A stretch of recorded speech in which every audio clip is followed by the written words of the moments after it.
That's why Allah says here, you have these issues, and these issues are spiritual in nature, they're moral in nature. Greed, lack of sabr.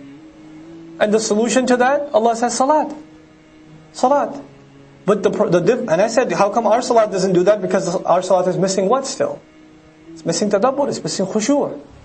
It's missing reflection. That's what it has to gain. That's the real project in the life of a Muslim, I tell you. Our character transformation is in the prayer itself. That is the spiritual healing of a believer. And that is the ultimate project of a believer. How do I become conscious? Because it's very hard for us to turn everything else off. When we say Allahu Akbar, there are processes running in our mind, and they're still running when we say Allahu Akbar. The guy writing code leaves, he hears the iqamah and he hits a slash and he says Allahu Akbar and he's finishing code in the salat. Salat has to be, before we walk into prayer, we have to understand the purpose of that exercise. By design, look at the institution as what it is. Look at what it is. Look at what it makes you do even physically. Look at what it makes you do. It makes you leave the world behind. If you're not, and on the outside, physically we all leave the world behind when we pray. That's a fact. I mean, physically, I'm not making money when I'm praying, and I'm not, playing when I'm praying. I'm not doing any of that. Physically, we're all we're in the same line, we're making the same motions. But internally, we may all be on different pages. Right? That's the salat being talked about. So, إِلَّا الْمُصَلِّينَ, and then he adds, الَّذِينَ هُمْ عَلَى صَلَاتِهِمْ دَائِمُونَ, and those who are constant, especially when it comes to their prayers. I say especially because it's muqaddam, متعلق بالخبر مقدم. He doesn't say الَّذِينَ هُمْ دَائِمُونَ عَلَى صَلَاتِهِمْ. He says عَلَى صَلَاتِهِمْ دَائِمُونَ. Now I translated prayers.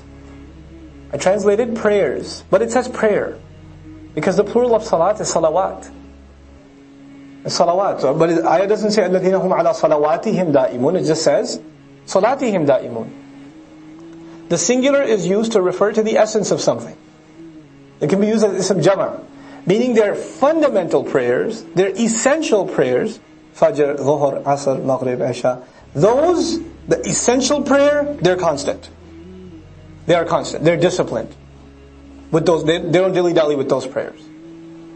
And if that discipline isn't there in their life, then of course there is room for other salawat.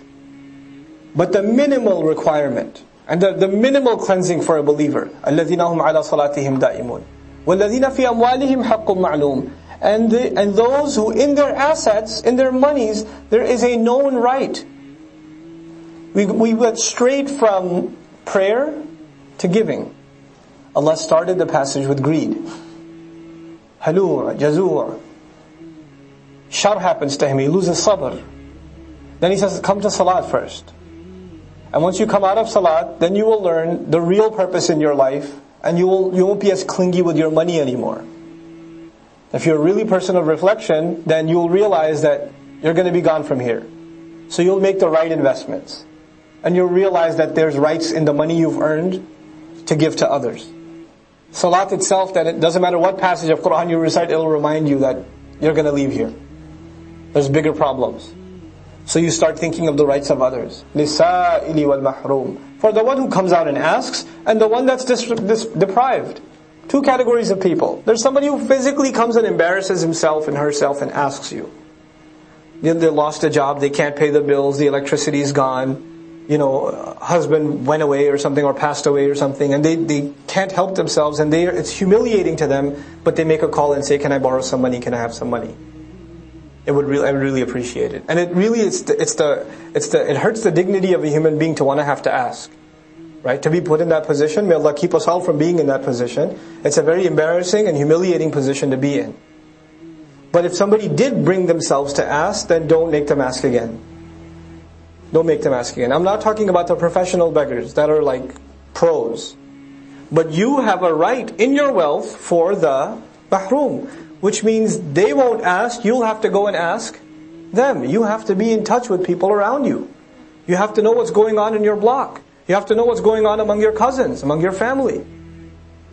We have this concept, this artificial concept of community sometimes, where people come and pray together at a masjid, and they leave. They say salam to each other, maybe the guys play a little bit. We don't know each other's families. We don't know our problems. We don't know if somebody has trouble. We're not close enough that somebody would be comfortable in saying, brother, I have an issue in my family. I need some help. We don't have those relationships. And when somebody does come and ask, we don't know if they're genuine or not because we don't have genuine relationships. That doesn't exist. Behind this ayah is actually a sense of community. You can't establish this until there's a sense of community. And a sense of care for extended family. So it starts with family and then everybody else. You have a cousin who's in need, you have an aunt, you have a distant relative. They live in some other country. Or they live here and you haven't been in touch. Whether they're Muslim or not doesn't even matter. But they're in need. You help. Allah didn't say لِلسَّائِلِ الْمُسْلِمِ وَالْمَحْرُومِ الْمُؤْمِنِ. Anyone who asks. Anyone who's in need. وَالَّذِينَ يُصَدِّقُونَ بِيَوْمِ الدِّينِ. And those who confirm the truth in the day of ultimate judgment. Meaning these two things are proof. Salat, and then sadaqah are proof. Salat because you gave up time. You give up time to make salat. And time is an asset. Time is sometimes more valuable than money. And then of course the next major asset we have is our money. You're willing to give both of them up because you know of a much better time and a much better wealth that is coming your way. That's a confirmation that you believe in it. وَالَّذِينَ هُمْ مِنْ عَذَابِ رَبِّهِمْ مُشْفِقُونَ. And those who, especially when it comes to the punishment of their master, from it they are terrified. And they are also really afraid for their loved ones. Ishfaq actually has love in it too. Urdu speakers use shafqat. Right? It comes from the same word. Ashfaqa ala actually means I'm afraid for my children. They're afraid of the punishment of their master, but not just for themselves, from others also. Because the word by definition is muta'addi, it's transitive, so it implies for others. They fear of akhirah for themselves and for others. Inna adhab rabbihim. Actually, I should mention this is an important concept. Allah instills in us the importance of giving to others, right, in this passage. Which means you care about others. You care about others that are having trouble. But if you care about them in dunya, why wouldn't you care about them in akhirah? Like if you're worried that they're going to starve here, why wouldn't it worry you that they're going to burn in the akhirah?